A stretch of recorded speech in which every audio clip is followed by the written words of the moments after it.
ಇನ್ನೇನು ಮಳೆಗಾಲ ಸ್ಟಾರ್ಟ್ ಆಗೇ ಹೋಯಿತು. ಸಂಜೆ ಟೀ ಟೈಮ್ ಜೊತೆಗೆ ಏನಾದರೂ ಸ್ನ್ಯಾಕ್ಸ್ ಮಾಡ್ಕೊಳ್ಳೋಣ ಅಂದರೆ ನಾನು ಮಾಡಿ ತೋರಿಸುವಂಥ ಇವತ್ತಿನ ರೆಸಿಪಿ ಪರ್ಫೆಕ್ಟ್ ಅಂತ ಹೇಳ್ಬೋದು. ಬನ್ನಿ ಹೇಗೆ ಮಾಡೋದು ಅಂತ ನೋಡೋಣ. ಮಿಸಲ್ ಪಾವ್ ಮಾಡಲಿಕ್ಕೆ ನಾನಿಲ್ಲಿ ಮಡಿಕೆ ಕಾಳನ್ನು ನೆನೆಸಿ ಮೊಳಕೆ ಬರೆಸಿಟ್ಕೊಂಡಿದ್ದೀನಿ. ಇದನ್ನು ನೋಡಿ ಒಂದು ಕುಕ್ಕರ್ನಲ್ಲಿ ಹಾಕ್ಕೊಳ್ತಾ ಇದ್ದೀನಿ. ಮಡಿಕೆ ಕಾಳು ನಾನು ತೊಗೊಂಡಿರೋಂಥದ್ದು 1.5 ಕಪ್ ಆಗೋಷ್ಟಿದೆ. ಇದನ್ನು ಕುಕ್ಕರ್ನಲ್ಲಿ ಹಾಕ್ಕೊಂಡು ಒಂದು ಅರ್ಧದಷ್ಟು ನೀರನ್ನು ಸೇರಿಸ್ಕೋಬೇಕು. ಅಂದರೆ ಪೂರ್ತಿ ಮುಳುಗೋಷ್ಟು ನೀರು ಬೇಡ, ಒಂದು ಅರ್ಧದಷ್ಟು ಮಾತ್ರ ನೀರು ಹಾಕ್ಕೊಂಡು ಸ್ವಲ್ಪ ಉಪ್ಪು ಹಾಗೆ ಅರಿಶಿನ ಕೂಡ ಹಾಕ್ಕೊಂಡು ಇದನ್ನು ಒಂದು ವಿಜಲ್ ಕೂಗಿಸ್ರೆ ಸಾಕು. 2 ವಿಜಲ್ ಕೂಗಿಸ್ರೆ ಸಾಫ್ಟಾಗಿ ಹೋಗುತ್ತೆ, ಯಾಕಂದರೆ ಮೊದಲೇ ನೆಂದಿರುತ್ತೆ. 1 ವಿಜಲ್ ಕೂಗಿಸಿದ್ರೆ ಪರ್ಫೆಕ್ಟಾಗಿ ನಮ್ಗೆ ಯಾವ ಹದಕ್ಕೆ ಬೇಕೋ ಆ ಹದಕ್ಕೆ ಇದು ಬೇಯುತ್ತೆ ಕಾಳು. ನಾನಿಲ್ಲಿ ಕುಕ್ಕರ್ ಲಿಡ್ಡನ್ನು ಕ್ಲೋಸ್ ಮಾಡಿ ಒಂದೇ ಒಂದು ವಿಜಲ್ನ ಕೂಗಿಸ್ಕೊಳ್ತೀನಿ. ಇದು ಕುಕ್ಕರ್ ವಿಜಲ್ ಆಗಲಿ ಅಷ್ಟರೊಳಗೆ ನಾನು ಮಸಾಲೆ ರೆಡಿ ಮಾಡ್ಕೊಳ್ತೀನಿ. ನೋಡಿ, ಒಂದು ಬಾಣಲೆ ಬಿಸಿ ಇಟ್ಕೊಂಡಿದ್ದೀನಿ. ಇದಕ್ಕೆ ಒಂದು ಅರ್ಧ ಬಟ್ಲಾಗೋಷ್ಟು ತೆಂಗಿನಕಾಯನ್ನು ಕಟ್ ಮಾಡ್ಕೊಂಡು ಹಾಕ್ಕೊಂಡಿದ್ದೀನಿ. ಹುರಿಬೇಕು ಚೆನ್ನಾಗಿ. ನೀವು ಬೇಕಿದ್ರೆ ಒಣ ಕೊಬ್ಬರಿ ಇದ್ದರೆ ಒಣ ಕೊಬ್ಬರಿ ಕೂಡ ಇಲ್ಲಿ ಬಳಸ್ಬೋದು. ಒಣ ಕೊಬ್ಬರಿ ಹಾಕಿದ್ರೇ ತುಂಬ ಟೇಸ್ಟು ಚೆನ್ನಾಗಿ ಬರೋದು. ಇದು ನೋಡಿ ಚೆನ್ನಾಗಿ ಡ್ರೈ ರೋಸ್ಟ್ ಮಾಡ್ಕೊಳ್ತಾ ಇದ್ದೀನಿ. ನೋಡಿ ಈ ಥರ ಡ್ರೈ ರೋಸ್ಟ್ ಮಾಡಿಕೊಂಡು ಒಂದು ಬೇರೆ ಪ್ಲೇಟ್ಗೆ ಎತ್ತಿಟ್ಕೊಳ್ತಾ ಇದ್ದೀನಿ. ಇವಾಗ ಅದೇ ಬಾಣಲೆಗೆ ನೋಡಿ 1 ಟೇಬಲ್ ಸ್ಪೂನ್ ಆಗೋಷ್ಟು ಧನಿಯಾ ಕಾಳನ್ನು ಹಾಕ್ಕೊಂಡಿದ್ದೀನಿ. ಹಾಗೆ ಒಂದು 2 ಇಂಚಿನಷ್ಟು ಚಕ್ಕೆ, 1 ಟೀ ಸ್ಪೂನ್ ಆಗೋಷ್ಟು ಮೆಣಸಿನ ಕಾಳು ಹಾಕ್ಕೊಂಡಿದ್ದೀನಿ ಹುರಿಯೋಕ್ಕೆ. ಜೊತೆಗೆ 1 ಸ್ಟಾರ್ ಆನಿಸ್ ಹಾಕ್ಕೊಂಡಿದ್ದೀನಿ. ಹಾಗೆಯೇ ಒಂದು 4 ರಿಂದ 5 ಲವಂಗ, 2 ಏಲಕ್ಕಿಯನ್ನು ಹಾಕ್ಕೊಂಡಿದ್ದೀನಿ ಹುರಿಯೋಕ್ಕೆ. ಇದು ಮಸಾಲೆ ಬೇಕಾಗಿರುವಂಥದ್ದು. ನೋಡಿ, ಇದಕ್ಕೇ 1 ಟೀ ಸ್ಪೂನ್ ಆಗೋಷ್ಟು ಜೀರಿಗೆ, 1 ಟೀ ಸ್ಪೂನ್ ಆಗೋಷ್ಟು ಸೋಂಪನ್ನು ಹಾಕ್ಕೊಂಡಿದ್ದೀನಿ. ಹಾಗೆಯೇ 1 ಟೇಬಲ್ ಸ್ಪೂನ್ ಆಗೋಷ್ಟು ಗಸಗಸೆಯನ್ನು ಹಾಕ್ಕೊಂಡಿದ್ದೀನಿ. ಹಾಕ್ಕೊಂಡು ಚೆನ್ನಾಗಿ ಡ್ರೈ ರೋಸ್ಟ್ ಮಾಡ್ಕೋಬೇಕು. ಈ ಎಲ್ಲ ಇಂಗ್ರೀಡಿಯೆಂಟ್ಸ್ ಲಿಸ್ಟ್ ಏನಿದೆ ನೋಡಿ ಡಿಸ್ಕ್ರಿಪ್ಷನ್ ಬಾಕ್ಸಲ್ಲಿ ನಾನು ಕೊಟ್ಟಿರ್ತೀನಿ, ಅಲ್ಲಿ ಕೂಡ ನೀವು ನೋಡ್ಕೋಬೋದು. ನೋಡಿ, ಡ್ರೈ ರೋಸ್ಟ್ ಮಾಡಾದಮೇಲೆ ಅದ ಮಸಾಲೆನ ನಾನು ಕೊಬ್ಬರಿ ತೆಗೆದಿಟ್ಕೊಂಡಿದ್ದಿಲ್ಲ ಅದೇ ಪ್ಲೇಟ್ಗೆ ತೆಗೆದಿಟ್ಕೊಂಡಿದ್ದೀನಿ.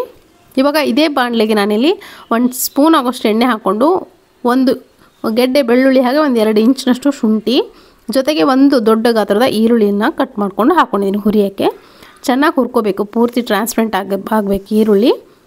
ಸ್ವಲ್ಪ ಹೈ ಫ್ಲೇಮ್ ಇಟ್ಕೊಂಡು ಸ್ವಲ್ಪ ಜಾಸ್ತಿ ಹೊತ್ತು ಹುರ್ಕೊಂಡ್ರೆ ಬೇಗನೆ ಫ್ರೈ ಆಗುತ್ತೆ ಈರುಳ್ಳಿ ಸ್ವಲ್ಪ ಟ್ರಾನ್ಸ್ಪರೆಂಟ್ ಆಗ್ತಿದ್ದಂಗೆ 1 ಟೊಮೆಟೊನ ಹಾಕ್ಕೊಂಡಿದ್ದೀನಿ. ಜೊತೆಗೆ ಉಪ್ಪನ್ನು ಕೂಡ ಸೇರಿಸ್ಕೊಂಡು ಫ್ರೈ ಮಾಡಿದ್ರೆ ಬೇಗನೆ ಈರುಳ್ಳಿ ಆಗಲಿ ಟೊಮೆಟೊ ಆಗಲಿ ಸಾಫ್ಟಾಗಿ ಬೇಯುತ್ತೆ. ನೋಡಿ, ಇದನ್ನು ಮುಚ್ಚಿ ಒಂದು 2 ನಿಮಿಷ ಬಿಟ್ಟರೆ ಅದು ಕೂಡ ಚೆನ್ನಾಗಿ ಸಾಫ್ಟಾಗಿ ಬೇಯುತ್ತೆ. ನಾನು ಇಷ್ಟು ಸಾಕು, ಎಣ್ಣೆಯಲ್ಲಿ ಚೆನ್ನಾಗಿ ಒಂದು 2 ನಿಮಿಷ ಹುರ್ಕೊಂಡ್ರೆ ಸಾಕು. ಇದು ಪೂರ್ತಿಯಾಗಿ ತಣ್ಣಗಾಗಬೇಕು. ಇವಾಗ ಮೊದಲಿಗೆ ಈ ಮಸಾಲೆ ಏನು ನಾವು ರೆಡಿ ಮಾಡಿ ಇಟ್ಕೊಂಡಿದ್ದೀವಿ ನೋಡಿ, ಕಾಯಿ ಮತ್ತು ಎಲ್ಲ ಮಸಾಲ ಡ್ರೈ ರೋಸ್ಟ್ ಮಾಡ್ಕೊಂಡಿರೋದು ಅದನ್ನು ನಾನಿಲ್ಲಿ ಹಾಕ್ಕೊಳ್ತಾ ಇದ್ದೀನಿ ಮೊದಲಿಗೆ. ಸೊ ನೋಡಿ, ಈ ಮಸಾಲೆನ ನುಣ್ಣಗೆ ಪೌಡ್ರ್ ಮಾಡಿಕೊಂಡು ಬರ್ತೀನಿ. ನೋಡ್ತಿರ್ಬೋದು ಈ ಥರ ನುಣ್ಣಗಾಗಬೇಕು. ಫುಲ್ಲು ಕೊಬ್ಬರಿ ಕೂಡ ಹಾಕಿರ್ತೀವಲ್ಲ, ಸ್ವಲ್ಪ ನೀರು ಹಾಕ್ಕೊಂಡು ಚೆನ್ನಾಗಿ ರುಬ್ಕೋಬೇಕು. ಸ್ವಲ್ಪ ನೀರು ಹಾಕ್ಕೊಂಡು ಮತ್ತೆ ನಾನಿಲ್ಲಿ ನುಣ್ಣಗೆ ಮಾಡ್ಕೊಳ್ತಾ ಇದ್ದೀನಿ. ಇದಾದಮೇಲೆ ಇದಕ್ಕೇನೆ ನೋಡಿ ಹುರಿದಿಟ್ಕೊಂಡಂಥ ಈರುಳ್ಳಿ ಟೊಮೆಟೊ ಅದೆಲ್ಲ ಇರುತ್ತಲ್ಲ, ಶುಂಠಿ ಬೆಳ್ಳುಳ್ಳಿ ಅದನ್ನು ಕೂಡ ಹಾಕ್ಕೋಬೇಕು. ಅದನ್ನು ಕೂಡ ಹಾಕ್ಕೊಂಡು ಸ್ವಲ್ಪ ನೀರು ಹಾಕ್ಕೊಂಡು ಅದನ್ನು ಕೂಡ ನುಣ್ಣಗೆ ರುಬ್ಕೊಂಡು ಇಟ್ಕೋಬೇಕು. ನೋಡ್ತಿರ್ಬೋದು ಈ ಮಸಾಲೆ ರೆಡಿಯಾಗಿದೆ. ಇವಾಗ ಇದನ್ನು ಸೈಡಲ್ಲಿ ಎತ್ತಿಟ್ಕೊಂಡು ಒಂದು ದೊಡ್ಡ ಪಾತ್ರೆಯಲ್ಲಿ ಬಿಸಿ ಇಟ್ಕೊಂಡಿದ್ದೀನಿ. ಒಂದು 2 ಟೇಬಲ್ ಸ್ಪೂನ್ ಆಗೋಷ್ಟು ಎಣ್ಣೆ ಹಾಕ್ಕೊಂಡಿದ್ದೀನಿ. ಬೇಕಿದ್ರೆ ನೀವು ಬೆಣ್ಣೆ ಕೂಡ ಬಳಸ್ಬೋದು, ತುಪ್ಪ ಕೂಡ ಬಳಸ್ಬೋದು, ಚೆನ್ನಾಗಾಗುತ್ತೆ ಟೇಸ್ಟು.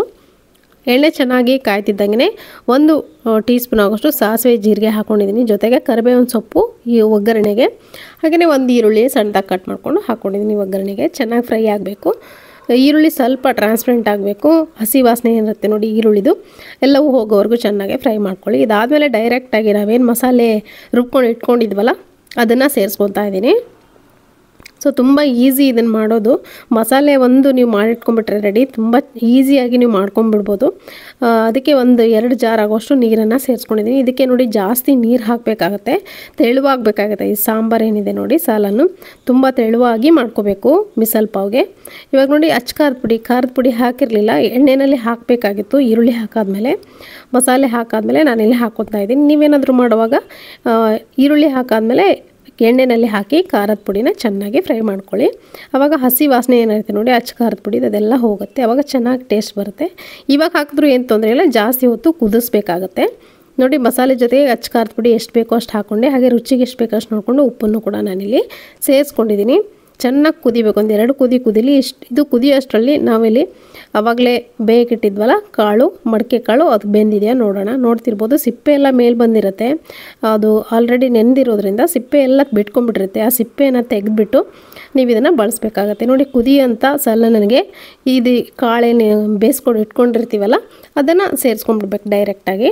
ನೀವು ಬೇಕಿದ್ರೆ ಕಾಳನ್ನು ಒಂದು ಬೌಲ್ ಆಗೋ ಸಪ್ರೇಟಾಗಿ ಎತ್ತಿಟ್ಕೊಳ್ಬೋದು.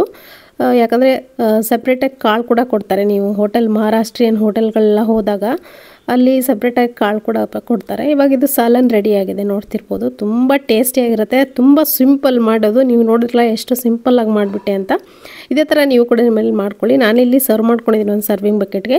ಇವಾಗ ಮಿಸಲ್ ಪಾವನ್ನ ಸರ್ವ್ ಮಾಡ್ಕೊಳ್ಳೋಣ. ನಾನಿಲ್ಲೊಂದು ಪ್ಲೇಟ್ಗೆ ಮಿಸಲ್ ಪಾವ್ ಮಸಾಲ ಹಾಕ್ಕೊಳ್ತಾ ಇದ್ದೀನಿ, ಸಾಲನ್ನು. ಹಾಗೆಯೇ ಇಲ್ಲಿ ಮಿಕ್ಸರು, ಹಾಗೆಯೇ ಕಾಳು ಈ ಥರ ಸಪ್ರೇಟಾಗಿ ಕೊಡ್ತಾರೆ. ಹೋಟೆಲ್ಗಳೆಲ್ಲ ನೀವು ಹೋಗಿ ನೀವೇನಾದರೂ ತಿಂದಾಗ ಈ ಥರ ಕೊಡ್ತಾರೆ. ಮೇಲ್ಗಡೆ ಸ್ವಲ್ಪ ಕೊತ್ತಂಬರಿ ಸೊಪ್ಪು, ಈರುಳ್ಳಿ, ಟೊಮೆಟೊ ಎಲ್ಲ ಹಾಕಿ ಮೇಲ್ಗಡೆ ಸಾಲನ್ ಮೇಲ್ಗಡೆ ಈ ಥರ ಮಿಕ್ಸ್ಚರ್ ಹಾಗೆ ಈರುಳ್ಳಿ ಟೊಮೆಟೊ ಎಲ್ಲ ಹಾಕಿ ಈ ಥರ ಪಾವ್ ಜೊತೆ ಸರ್ವ್ ಮಾಡಿದ್ರೆ Maharashtrian special missile pav ready ಆಗುತ್ತೆ. ಖಂಡಿತ ಈ ರೆಸಿಪಿ ಇಷ್ಟ ಆಗಿದೆ ಅಂದ್ಕೊಳ್ತೀನಿ. ಇಷ್ಟ ಆಗಿರೋ ಒಂದು ಲೈಕ್ ಮಾಡಿ. ಮತ್ತೆ ಸಿಗ್ತೀನಿ ಮತ್ತೊಂದು ರೆಸಿಪಿಯೊಂದಿಗೆ. Thank you.